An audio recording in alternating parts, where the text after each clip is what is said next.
Und dann jetzt noch, was eigentlich die größte Glocke ist, hätte ich vorher zuerst beginnen sollen, das ist für Casacco, eine Glocke, die Dolce 1, 6,26.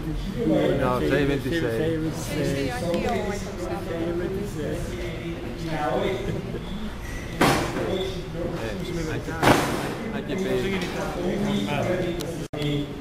neue Glocke. Was Sie jetzt gerade sehen, ist noch eine Fußprobe, die wir machen. Wir schütten also das Teil hinein. Non è che se non va bene non vieni torna sopra via Jetzt können wir la sehen, No, no. si fastidi. anschließend machen wir die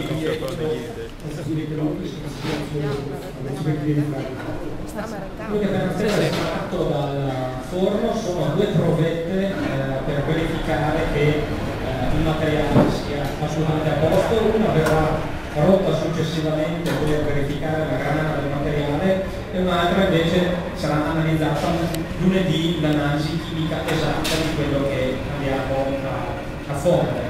Le campane sono fuse di bronzo e nella lega specifica il 78% di rame e il 22% di stagno.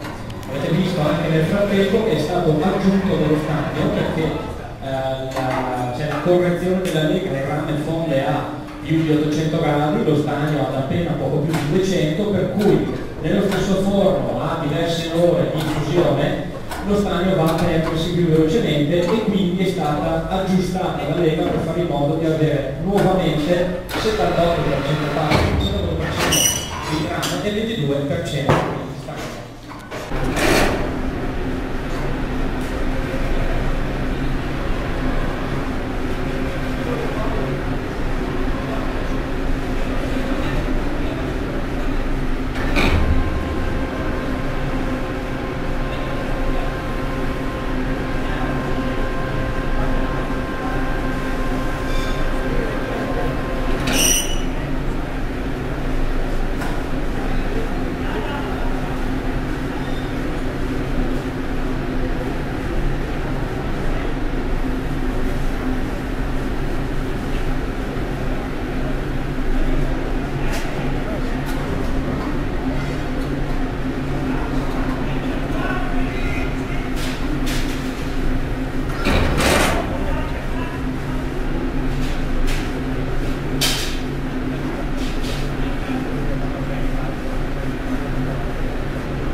Questo